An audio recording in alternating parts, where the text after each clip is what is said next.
বিসমিল্লাহির রহমানির রহিম। সুপ্রিয় নবম শ্রেণীর শিক্ষার্থীবৃন্দ, গত ক্লাসের ধারাবাহিকতায় আমরা কৃষি বিজ্ঞান বিষয়ের অধ্যায় 8-এর আজকে একটা দ্বিগুণ নগদান বই অঙ্ক করব। এটা হচ্ছে 110 পৃষ্ঠায় কাজ। নার্গিস অ্যান্ড ব্রাদার্স একটি খুচরা পণ্যের ব্যবসা প্রতিষ্ঠান। উক্ত প্রতিষ্ঠানে নিম্নোক্ত লেনদেনসমূহ 2017 সালের নভেম্বর মাসে সংগঠিত হয়। লেনদেনসমূহ দ্বিগুণ নগদান বইতে লিপিবদ্ধ করো এবং মাসের শেষ তারিখে নগদ উদ্ধৃত ও ব্যাংক জমার পরিমাণ নির্ণয় করো। তাহলে একটা আমরা দ্বিগুণ নগদান বই করব। আমরা জানি নগদান বইয়ের দুইটা দিক থাকে, একটা হচ্ছে ডেবিট দিক, একটা হচ্ছে ক্রেডিট দিক। দ্বিগুণ নগদান বইয়ের 12টা গড় থাকে। দ্বিগুণ নগদান বইয়ের গড় কয়টা? 12টা। তারিখ প্রাপ্তি, ডেবিট দিকে থাকবে তারিখ প্রাপ্তি 52 নগদ টাকা ব্যাংক টাকা। আবার ক্রেডিট দিকে তারিখ প্রদান 52 নগদ টাকা ব্যাংক টাকা। অর্থাৎ 11 নগদান বইতে আমাদের টাকার ঘর ছিল একটা, দ্বিগুণ নগদান বইতে টাকার ঘর হবে দুইটা, একটা নগদের ঘর, একটা ব্যাংকের ঘর। আচ্ছা, আমরা প্রথমে 1 তারিখে লেনদেনটা পড়ি। 1 তারিখ হচ্ছে হাতে নগদ ও ব্যাংক জমা যথাক্রমে 7,000 টাকা ও 5,000 টাকা। আমরা জানি যেই কারবারটা পুরাতন কারবার, অর্থাৎ ইতিপূর্বে আরো নগদান বই করা হয়েছে, এই ধরনের কারবার যদি হয় তাহলে শুরুতেই তোমার হাতে নগদ এবং ব্যাংক জমা এগুলো থাকবে। শুরুতে হাতে নগদ এবং ব্যাংক জমা থাকলে এটা লিখতে হবে ব্যালেন্স বিডি হিসাবে। কি লিখতে হবে? ব্যালেন্স বিডি হিসাবে লিখতে হবে। আচ্ছা, আমরা প্রথমে লিখি তারিখের পর লেখা 2017 ইন নভেম্বর 1।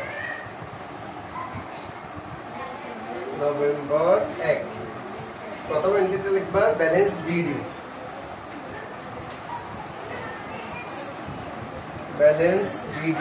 দ্বিতীয় স্থানান্তরিত হয়েছে, নগদে হচ্ছে 7,000 টাকা,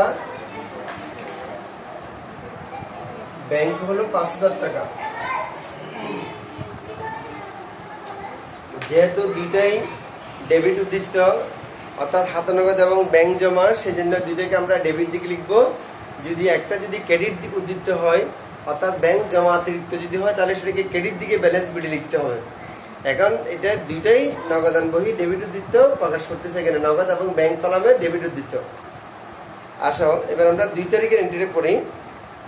নভেম্বর 2, পণ্য ক্রয় বাবদ চেক প্রদান 4,000 টাকা। পণ্য ক্রয় বাবদ চেক প্রদান 4,000 টাকা। এটাকে যদি আমরা জাবেদা করি কি হবে? পণ্য ক্রয় বাবদ চেক প্রদান জাবেদা করলে ক্রয় হিসাব ডেবিট, ব্যাংক হিসাব ক্রেডিট। ক্রয় হিসাব ডেবিট, ব্যাংক হিসাব ক্রেডিট। আর যদি তুমি জাবেদা ছাড়া করো, তাহলে আমরা জানি নগদান বই ডেবিট দিক প্রাপ্তির দিক, আর ক্রেডিট দিক হচ্ছে প্রদানের দিক। আমি পণ্য ক্রয় বাবদ চেক প্রদান করছি, তাহলে আমার টাকাটা কোথা থেকে যাবে? ব্যাংক থেকে যাবে না, তাহলে প্রদানের দিকে যাবে। আমরা লিখবো কি? ক্রয় হিসাব। ক্রয় হিসাব ডেবিট ছিল, তো ক্রয় হিসাবটা এখন ক্রেডিট দিকে চলে আসবে। তারিখের ঘর দেখো 2017 ইন নভেম্বর 2। দেখো ক্রয় হিসাব চেক প্রদান করছে, জন্য ব্যাংকের করে চলে যাবে। ব্যাংক ক্রেডিট হচ্ছে ক্রয় হিসাব ডেবিট, ব্যাংক হিসাব ক্রেডিট, ওই জন্য ব্যাংকের করে টাকাটা বসবে। ক্রয় হিসাব ডেবিট, ব্যাংক হিসাব ক্রেডিট, ব্যাংকের করে টাকা বসবে। এরপর আসো নভেম্বর 4, চেক মারফত পণ্য বিক্রয়। চেক মারফত পণ্য বিক্রয় করলে, এটা যেহেতু চেকটা আমরা এটা বর্তমান যুগে বাহক চেক, সাধারণত বাহক চেক বা হুকুম চেকের কোনো লেনদেন হয় না, ব্যবসায়ীরা করে না, যে কারণে এটা দাগ কাটা চেক হিসেবে ধরতে হবে। দাগ কাটা চেক পেলে এটার সঙ্গে সঙ্গে ব্যাংকে জমা দিয়ে ফেলতে হবে। এটা চেক মারফত পণ্য বিক্রয়, এটা হচ্ছে ব্যাংক হিসাব ডেবিট, বিক্রয় হিসাব ক্রেডিট। এখন বিক্রয় হিসাব ডেবিট দিকে আসবে। দেখো নভেম্বর 4, দেখো বিক্রয় হিসাব নভেম্বর 4, বিক্রয় হিসাব 6,000 টাকা, ব্যাংকের ঘরে বসাও। বিক্রয় হিসাব ৬,০০০ টাকা ব্যাংকের করে, কারণ চেক মারফত পণ্য বিক্রি করছি আমরা। এরপরে নম্বর ৭, ব্যাংক হতে উত্তোলন ৩,০০০ টাকা। নম্বর ৭, ব্যাংক হতে উত্তোলন ৩,০০০ টাকা। এটা হচ্ছে কন্টাইনটি। এই ২ ঘন্টা নগদান বই এবং ৩ ঘন্টা নগদান বইতে দুইটা কন্টাইনটি আছে, এগুলো খুব গুরুত্বপূর্ণ। এগুলোর কারণে বেশিরভাগ অঙ্ক ভুল হয়। ওই জন্য তোমরা এই খুব সতর্কতার সাথে এই এন্ট্রিগুলো যখন আসবে তখন এগুলো এন্ট্রি দিতে হবে সতর্কতার সাথে। ব্যাংক হতে উত্তোলন ৩,০০০ টাকা। এটা যদি আমরা জাবেদা করি, নগদান হিসাব ডেবিট, ব্যাংক হিসাব ক্রেডিট। ব্যাংক হতে উত্তোলন করলে নগদান হিসাব ডেবিট, ব্যাংক হিসাব ক্রেডিট। তাহলে কন্টেন্টের বেলায় এটা উল্টে যাবে, ডেবিটেরটা ক্রেডিটে চলে যাবে, ক্রেডিটটা ডেবিটে চলে আসবে। নগদান হিসাব ডেবিট ছিল, ব্যাংক হিসাব ক্রেডিট ছিল, এখন ব্যাংক হিসাব আসবে ডেবিট দিকে। ডেবিট দিকে লেখো ব্যাংক হিসাব। নভেম্বর ৭, ডেবিট দিকে লেখো ব্যাংক হিসাব। ব্যাংক হিসাব টাকাটা বসবে তোমার ৩,০০০ টাকা। এটা লিখবা নগদের ঘরে, নগদের ঘরে ৩,০০০ টাকা। আর প্রতিদিন ২০ টাকা করে একটা সি লিখবা। আবার ক্রেডিট দিকে নভেম্বর ৭, ক্রেডিট দিকে লিখবা নগদান হিসাব। নগদান হিসাব, নগদান হিসাব ব্যাংক করে প্রতি ২০ টাকা করে সি লেখো, ব্যাংকের করে ৩,০০০ টাকা রাখো। দেখো আমি এন্ট্রিটা আবার একটু বলতেছি, খেয়াল করো। ব্যাংক হতে উত্তোলন, ব্যাংক হতে উত্তোলন করলে আমার নগদ টাকা আসবে, টাকাটা নগদে বসবে। আর এদিকে ব্যাংকের খরচ হবে, ব্যাংকের কি হবে? খরচ হবে। তাহলে আমরা যদি জাবেদা করি, জাবেদা হবে নগদান হিসাব ডেবিট, ব্যাংক হিসাব ক্রেডিট। নগদান হিসাব ডেবিট, ব্যাংক হিসাব ক্রেডিট। এখন ব্যাংক হিসাব আসবে ডেবিট দিকে আর নগদান হিসাব যাবে ক্রেডিট দিকে। মানে কন্টাইনটিগুলো উল্টে যায়, জাবেদা ডেবিটেরটা ক্রেডিট দিকে চলে যায় নগদান বহির, আর ক্রেডিটটা নগদান বই ডেবিট দিকে চলে আসে।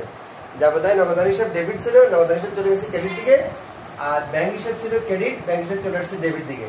আরেকটা জিনিস মনে রাখবা, তুমি যখন বিবরণের করে প্রাপ্তির করে যখন ব্যাংক হিসাব লিখবে টাকা বসবে নগদের করে, আর নগদান হিসাব লিখলে টাকা বসবে ব্যাংকের করে।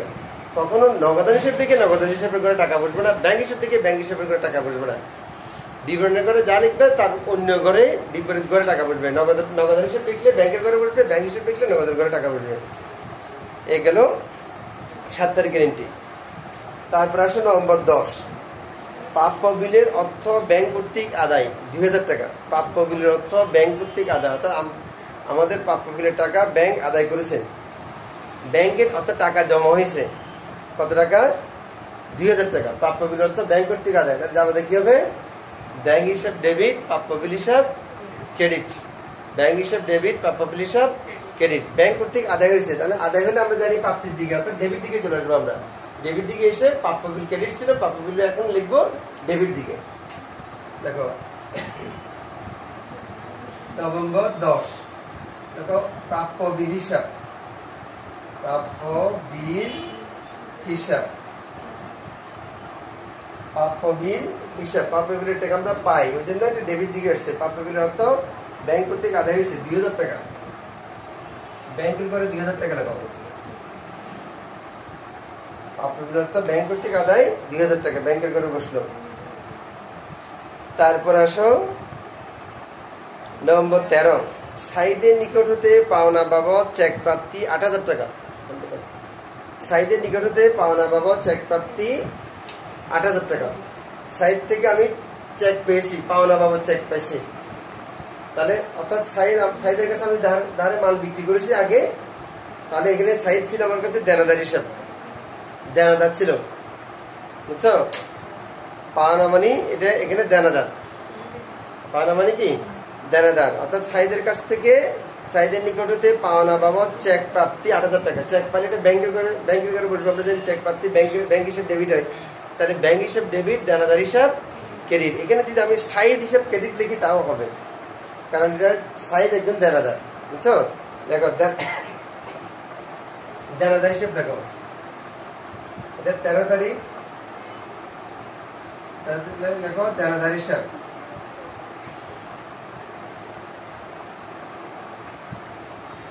দেনাদার হিসাব চেক প্রাপ্তি ৮,০০০ টাকা, তাহলে ব্যাংকের করে ৮,০০০ টাকা বসবে। শাহিদের নিকট থেকে চেক প্রাপ্তি ৮,০০০ টাকা ব্যাংকের ঘরে বসলো। এবার আসো নভেম্বর 20, আসবাবপত্র ক্রয় বাবদ নগদ ৩,০০০ টাকা এবং ২,০০০ টাকা চেক প্রদান। আসবাবপত্র ক্রয় বাবদ নগদ ৩,০০০ টাকা এবং ২,০০০ টাকা চেক প্রদান। আমরা যদি নগদ আসবাবপত্র কিনি, আমরা যাবতীয় করি আসবাবপত্র হিসেব ডেবিট, নগদান হিসেব ক্রেডিট। আবার যদি চেক দ্বারা আসবাবপত্র কিনি, তাহলে আমরা লিখি কি আসবাবপত্র হিসেব ডেবিট, ব্যাংক হিসেব ক্রেডিট। চেক দ্বারা কিনলে লিখবো ব্যাংক হিসেব ক্রেডিট। আর নগদে যদি আমি আসবাবপত্র কিনি, আসবাবপত্র হিসেব ডেবিট, নগদান হিসেব ক্রেডিট। এখন যেহেতু ১ তারিখের আমার ২টা লেনদেন আসছে, এখানে চেক আসবাবপত্র ক্রয় বাবদ নগদ ৩,০০০ টাকা এবং ২,০০০ টাকা চেক প্রদান। তাহলে আমরা লিখবো আসবাবপত্র হিসেব ডেবিট, নগদান হিসেব ক্রেডিট, ব্যাংক হিসাব ক্রেডিট।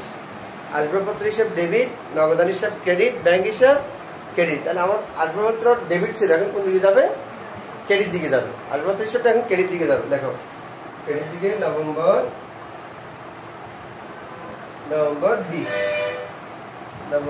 20 লিখে দেখো আসবাবপত্র হিসাব, আসবাবপত্র হিসাব ৩,০০০ টাকা নগদের ঘরে বসাও আর ২,০০০ টাকা ব্যাংকের ঘরে বসাও। যেহেতু চেক প্রদান করছি আমরা, ওই জন্য ব্যাংক থেকে ২,০০০ টাকা চলে যাবে। তারপর আসো নভেম্বর ২৬, মালিক কর্তৃক উত্তোলন ১,৫০০ টাকা। মালিক কর্তৃক উত্তোলন ১,৫০০ টাকা। মালিক কারবার থেকে নগদ টাকা উত্তোলন করতে পারে, পণ্য উত্তোলন করতে পারে। এখন মালিকের অধিকার আছে, সে উত্তোলন করছে। মালিক কর্তৃক কারবার থেকে নগদ টাকা উত্তোলন করছে। এখানে দেখ শুধু বলছে মালিক কর্তৃক উত্তোলন ১,৫০০ টাকা, তার মানে নগদ টাকা উত্তোলন করছে। তাহলে যাবাদে কি হবে? উত্তোলন হিসাব ডেবিট, নগদান হিসাব ক্রেডিট। উত্তোলন হিসাব ডেবিট, নগদান হিসাব ক্রেডিট। মালিক যদি কারবার থেকে টাকা নিয়ে যায়, তাহলে উত্তোলন হিসাব ডেবিট, নগদান হিসাব ক্রেডিট। এখন উত্তোলন হিসাবটা এখন আমার কোন দিকে যাবে? ওইটা ডেবিট ছিল, এখন ক্রেডিট দিকে চলে যাবে। আমি তো নগদান হিসাব এখানে নগদান বই করতেছি, সবসময় নগদ আর ব্যাংকেরটার কথা চিন্তা করবে না, অন্য হিসাবটার কথা চিন্তা করবে। শুধু কন্ট্রাক্টের ক্ষেত্রে দুইটা হিসাব আসবে, নগদান হিসাব আসবে, ব্যাংক হিসাব আসবে এখানে। আর অন্যান্যগুলোর ক্ষেত্রে অন্যটা চিন্তা করবে তুমি। তাহলে উত্তোলন হিসাব এখন ক্রেডিট দিকে যাবে। উত্তোলন হিসাব ২৬ তারিখ নভেম্বর ২৬, উত্তোলন হিসাব।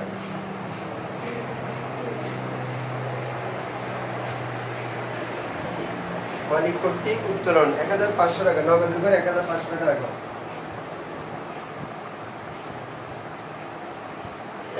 এরপরে আসো ৩০ তারিখ নভেম্বর ৩০, ব্যাংক সুদ মঞ্জুর করলো ৫০০ টাকা। আমরা জানি ব্যাংক আমানতের উপর কি করে? সুদ দেয়। গ্রাহককে যখন ব্যাংক আমানতের উপর সুদ দেয়, ব্যাংক কারো বাড়িতে বা ব্যবসা প্রতিষ্ঠানে সুদ কি পাঠিয়ে দেয়? না। আমানতকৃত অর্থ ব্যাংকে যা আছে তার সাথে, আমানতের সাথে সুদটা মঞ্জুর করা হলে ব্যাংকের আমানতের সাথে বা জমার সাথে কি হয়? যোগ হয়ে যায়। জমার সাথে সুদটা যোগ করে দেওয়া হয়, অর্থাৎ ব্যাংকে জমার পরিমাণ বৃদ্ধি পাবে। ব্যাংক সুদ মঞ্জুর করলে ব্যাংকে জমা টাকার পরিমাণ কি হবে? বৃদ্ধি পাবে। যদি ব্যাংক সুদ ধার্য করে বা ব্যাংক চার্জ করে, তাহলে জমা টাকার পরিমাণ হ্রাস পাবে। এই কথাটা মনে রাখবা। আমি যখন ব্যাংকে জমা দিই, তখন তো ব্যাংকের টাকার পরিমাণ বৃদ্ধি পায়, জমা টাকার পরিমাণ বৃদ্ধি পায়। তাহলে এটা ব্যাংক হিসাব ডেবিট, ব্যাংক সুদ হিসাব ক্রেডিট। যাবে কি হবে? ব্যাংক হিসাব ডেবিট, ব্যাংক সুদ হিসাব ক্রেডিট। তাহলে আমার এখন ব্যাংক সুদ ক্রেডিট ছিল, এটা ডেবিট দিকে আসবে। দেখো ডেবিট দিকে দেখো ব্যাংক সুদ হিসাব, এটা হবে নভেম্বর ৩০। ব্যাংক সুদ হিসাব,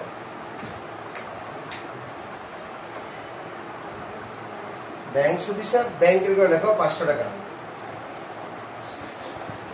ব্যাংক সুদ হিসাব ব্যাংকের করে ৫০০। তাহলে আমরা সবগুলো এন্ট্রি পোস্টিং দিয়ে ফেললাম। আমি আরেকবার এগুলো এন্ট্রিগুলো আরেকবার রিপিট করতেছি, একটু ভালো করে খেয়াল করো। প্রথমে ১ তারিখ আসছে হাতে নগদ ও ব্যাংক জমা যথাক্রমে ৭,০০০ টাকা, ৫,০০০ টাকা। এটা লিখবো আমরা ব্যালেন্স বিডি, ব্যাংক নগদে করে ৭,০০০, ব্যাংকে করে ৫,০০০। এরপরে নভেম্বর ২, পণ্য ক্রয় বাবদ চেক প্রদান ৪,০০০ টাকা। পণ্য ক্রয় বাবদ চেক প্রদান করছি, তাহলে টাকা চলে গেছে। ক্রয় হিসাব ডেবিট, ব্যাংক হিসাব ক্রেডিট। ক্রয় হিসাব ব্যাংকে করে বসবে, ব্যাংক হিসাব ক্রেডিট ওই জন্য ব্যাংকে করে বসছে। নভেম্বর ৪, চেক মারফত পণ্য বিক্রয় যাবে তবে ব্যাংক হিসাব ডেবিট, বিক্রয় হিসাব ক্রেডিট। তাহলে ডেবিট দিকে আসবে বিক্রয় হিসাব, বিক্রয় হিসাব টাকা পড়বে ব্যাংকের ঘরে ৬০০০ টাকা। তারপরে ৭ তারিখ ব্যাংক হতে উত্তোলন, ব্যাংক হতে উত্তোলন এবং ব্যাংকে জমা দান, এই দুটো কন্টেন্টই। ব্যাংক হতে উত্তোলন, অফিসের প্রয়োজনে উত্তোলন এবং ব্যাংকে জমা দান। এখানে ব্যাংক হতে উত্তোলন লেখা আছে শুধু, ব্যক্তিগত প্রয়োজনে উত্তোলন নাকি অফিসের প্রয়োজনে উত্তোলন কিছু লেখা নাই।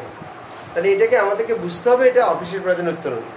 ব্যক্তিগত প্রয়োজনে উত্তোলন হলে অবশ্যই মালিক উত্তোলন করেছে এটা লেখা থাকবে, অথবা ব্যক্তিগত কথাটা লেখা থাকবে। এখন এটা ব্যাংক হতে উত্তোলন, এটা অফিসের প্রয়োজনে উত্তোলন, এটা কন্ট্যাক্টই হবে নগদান হিসেব ডেবিট, ব্যাংক হিসেব ক্রেডিট। তাহলে এখন ব্যাংক হিসেব আসবে ডেবিট দিকে নগদের করে টাকা বসবে, আর ক্রেডিট দিকে নগদান হিসেব ব্যাংকের করে টাকা বসবে। তারপর ১০ তারিখ প্রাপ্য বিলের অর্থ ব্যাংক কর্তৃক আদায়, প্রাপ্য বিলের অর্থ ব্যাংক কর্তৃক আদায় ২০০০ টাকা।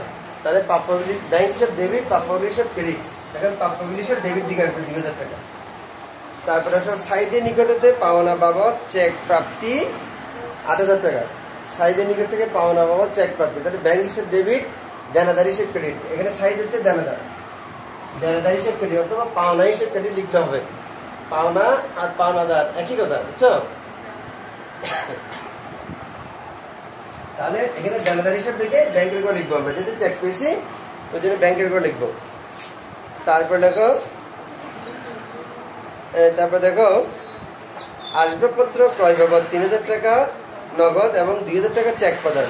তাহলে যাবে আসবাবপত্র হিসাব ডেবিট, নগদের হিসাব ক্রেডিট, ব্যাংক হিসাব ক্রেডিট। তাহলে এখানে আসবাবপত্র হিসাব নগদের করে ৩০০০ টাকা, ব্যাংকের করে ২০০০ টাকা বসবে, ব্যাংকেরটা ব্যাংকের করে বসবে। মালিক কর্তৃক উত্তোলন, এটা অবশ্যই আমরা মনে করবো, ধরে নিব এটা নগদ উত্তোলন। মালিক কর্তৃক উত্তোলন, এটা নগদ আর ব্যাংক কিছু বলে নাই। মালিক কর্তৃক উত্তোলন, এটা নগদও বলে নাই, ব্যাংকও বলে নাই। তাহলে এটা বুঝতে হবে কি নগদ উত্তোলন, কারণ নগদ উত্তোলন সহজ। আমি ব্যাংকে কেন দেবো? যদি ক্যাশ বাক্সে টাকা থাকে ব্যাংকে দেওয়ার তো কোনো প্রয়োজন নাই। তাহলে এটা মালিক কর্তৃক উত্তোলন বললে এটা নগদ উত্তোলন মনে করতে হবে। তাই আমরা জানি নগদ যদি উত্তোলন করে মালিক, তাহলে উত্তোলন হিসাব ডেবিট, নগদান হিসাব ক্রেডিট। এখন আসবে উত্তোলন হিসাব ডেবিট ছিল, এটা চলে আসবে উত্তোলন হিসাব ক্রেডিট দিকে, নগদের টাকাটা বসলো। ব্যাংক সুদ মঞ্জুর করলো, ব্যাংক সুদ মঞ্জুর করলে ব্যাংক হিসাব ডেবিট, ব্যাংক সুদ হিসাব ক্রেডিট। তাহলে ব্যাংক সুদ ডেবিট দিকে আসবে, টাকা উঠবে ব্যাংকের করে। এবার আসলে আমরা এটা ব্যালেন্সিং করবো। এটা নগদান বই আমরা খতিয়ানে যেভাবে ব্যালেন্সিং করছিলাম সেভাবে ব্যালেন্সিং করবো। উপরে জায়গা রাখবো, নিচে জায়গা রাখবো, এক লাইন লেখার মতো জায়গা থাকবে, এইভাবে ডাবল টান দিব, যোগ করার নিচে। এখানে আসা এইভাবে। আমরা জানি নগদান বইয়ের সবসময় নগদান হিসাবটা সবসময় ডেবিট দিকে বেশি থাকে, কখনো নগদান বইয়ের ক্রেডিট ব্যালেন্স হয় না, কারণ নগদ প্রাপ্তির চেয়ে নগদ প্রদান কখনো বেশি হতে পারে না। তোমার পকেটে যদি ১০০ টাকা থাকে তুমি ১০০ টাকায় খরচ করতে পারবা, তার চেয়ে বেশি খরচ করতে পারবে না, করার সুযোগ নেই তোমার। ওই জন্য নগদ প্রাপ্তি এবং প্রদান সমান সমান হতে পারবে, কিন্তু প্রাপ্তির চেয়ে প্রদান কখনো বেশি হতে পারবে না। ওই জন্য ডেবিট দিকে আগে যোগ করবা। ৭,০০০ আর ৩,০০০ যোগ করা, ডেবিট দিকে আসবে ১০,০০০ টাকা। এই ১০,০০০ টাকা এখানেও লেখো।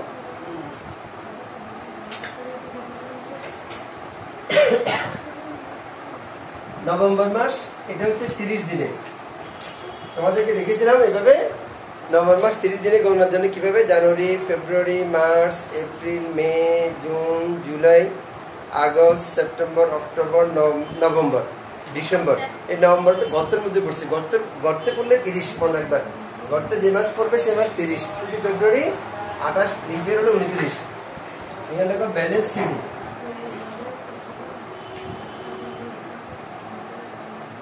Balance CD. এখন এই ১০,০০০ থেকে এখানে ৩,০০০ আর ১,৫০০, ৪,৫০০ বিয়োগ করো। ১০,০০০ থেকে ৪,০০০ দেখলে ৬,০০০, ৫০০ বিয়োগ করলে আর কত আসবে? ৫,৫০০। এখানে আর ৫,৫০০ থাকবে। এবার আসা ব্যাংকে। ব্যাংকে যখন তুমি লিখবা তখন ব্যাংকে ডেবিট দিকে বেশি হতে পারে, ক্রেডিট দিকে বেশি হতে পারে, কারণ এটা একটা সুযোগ আছে। ব্যাংক জমাচ্ছে উত্তোলন বেশি হতে পারে, কারণ ব্যাংক চলতি হিসেবে আমানতকারীদেরকে জমাতে উত্তোলন দিয়ে থাকে। আসা আমরা দেখি কোন দিকে বেশি আছে, ডেবিট দিকে বেশি আছে। যোগ করো, ৮ দিকে ১০, ১০ ৬ ১৬, ১৬ পাশে ২১, ২১,৫০০, ২১,৫০০। এদিকে লেখা ২১,৫০০। ২১,৫০০ থেকে এখানে ৪, ৪ থেকে ৭, ৮, ৯, ৯,০০০ বিয়োগ করো। 61,500 থেকে 9,000 বিয়োগ করলে কত হয়? 12,500। তাহলে আসুন না এটাকে পরবর্তী মাসে 1 তারিখ, নভেম্বরের পরে ডিসেম্বর 1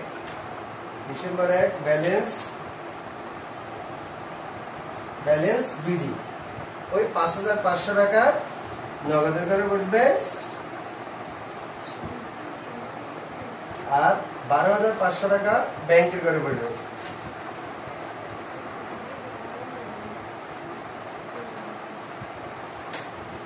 নগদটা নগদ করে, ব্যাংকেরটা ব্যাংকের করে। এরপরে পুরোটাই ভাবে টান দিয়ে বন্ধ করবা। মনে রাখবা বিডিটা রাখার সময় এটা নিচে হবে, সিডি উপরে হয় সবসময়, বিডি হয় নিচে। এবার এখানে উত্তর লিখে দিবা, নিচে উত্তর লিখবা।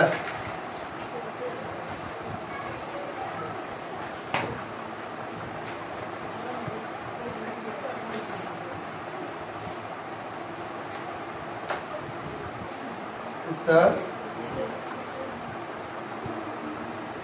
নগদ উদ্বৃত্ত 5,500 টাকা, আর ব্যাংক উদ্বৃত্ত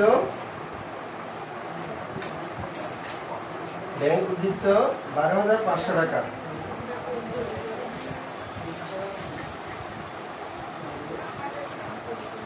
শেষ তোমাদের আজকের মতো ক্লাসটি এখানে শেষ। আগামী ক্লাসে ইনশাল্লাহ দেখা হবে। সেই পর্যন্ত সবাই ভালো থেকো আর নিয়মিত ভাষা অঙ্কগুলো প্র্যাকটিস করবেন। আল্লাহ হাফেজ।